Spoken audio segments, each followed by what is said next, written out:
Tiffany L. Jones thought she found the perfect home and the perfect financing. But when she moved in, the house started falling apart. She says this man, Lester Burton, sold her a lemon. Now, she demands that he take the house back and give her a refund.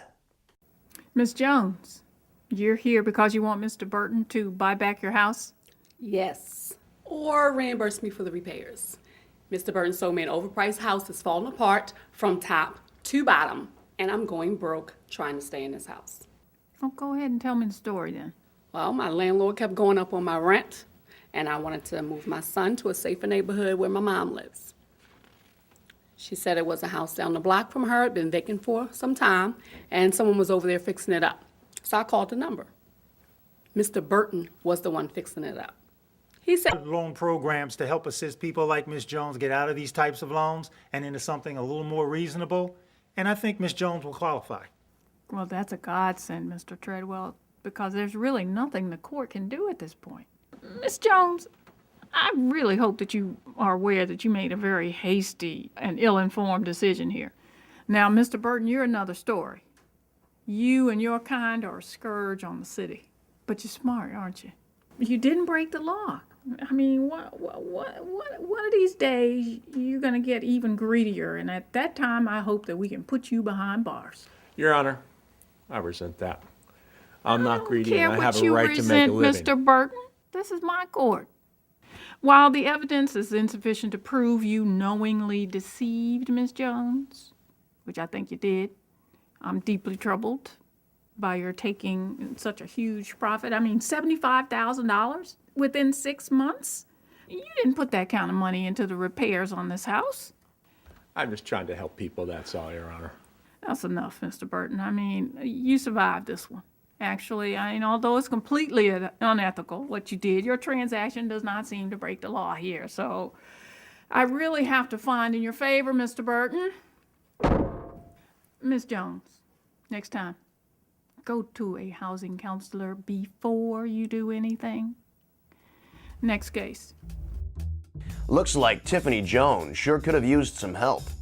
A housing counselor could have helped her repair her credit and qualify for a better loan. A real estate agent could have represented her interests as a buyer. And an independent home inspector could have revealed the hidden flaws in Tiffany's gem of a house. Jim and Gail Henderson searched the internet for a mortgage and thought that this woman, Priscilla First, had the loan for them. After the deal was done, they realized they could refinance to a lower interest loan. But Miss First's company is charging a prepayment penalty. The Hendersons say that's illegal. Let me see if I understand this correctly, Mr. and Mrs. Henderson.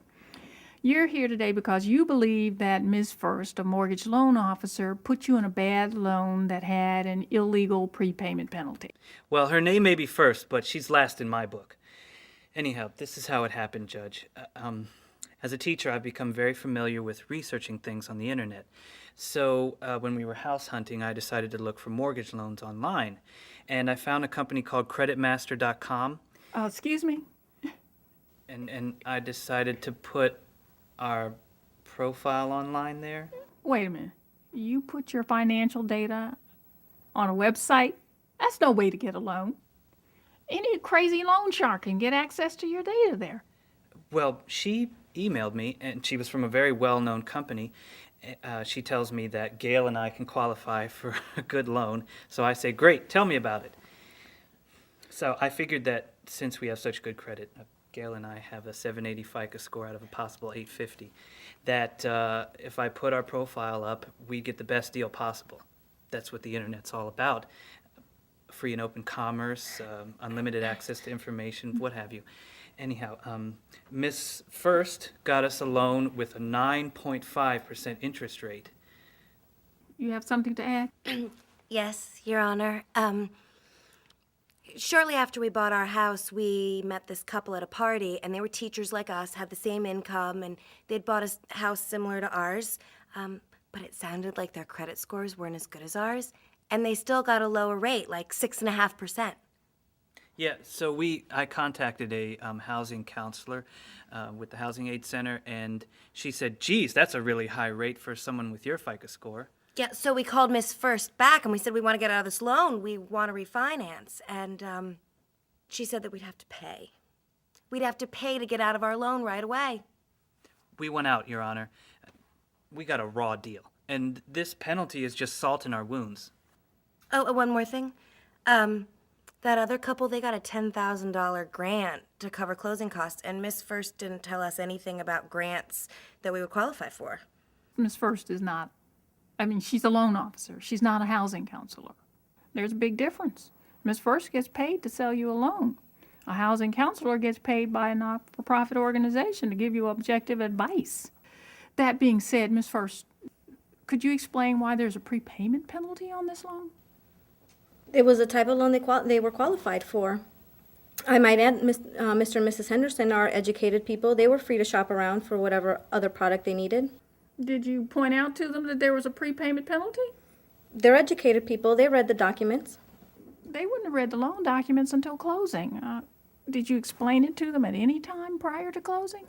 No, but penalties are a common practice. Didn't you at least feel a moral obligation to inform them about other options, about provisions in the loan that might be important to them? No, it's a free market, and I don't have to point them in the direction of another lender with other products. My boss would kill me. Your Honor, Go ahead, Mr. Hutchison. this is not what Miss First told me. She said that she was looking out for our best interests. I was relieved. This isn't my area of expertise. And I was very busy with lesson plans at the time. She said, don't worry, I'm taking care of you. She took care of us all right. We want this prepayment penalty erased. Well, unfortunately, Mr. and Mrs. Henderson, prepayment penalties are not illegal per se. And what you did here, perhaps naively, and I mean very naively, it was take a loan that wasn't the best one for you. Miss First didn't really care that you could get a better loan. She admitted that. You'll find people out there, especially on the internet, who are not going to be upfront with you. In order to protect yourself, you should get counseling before you enter into a situation as complex as getting a mortgage. This has been a really bad day for the good guys. Once again, I've got to rule in favor of a defendant who just doesn't deserve justice. People. There are housing counselors out there. They're objective. They're free. Use them. Case closed. The mortgage market is filled with confusing and expensive products.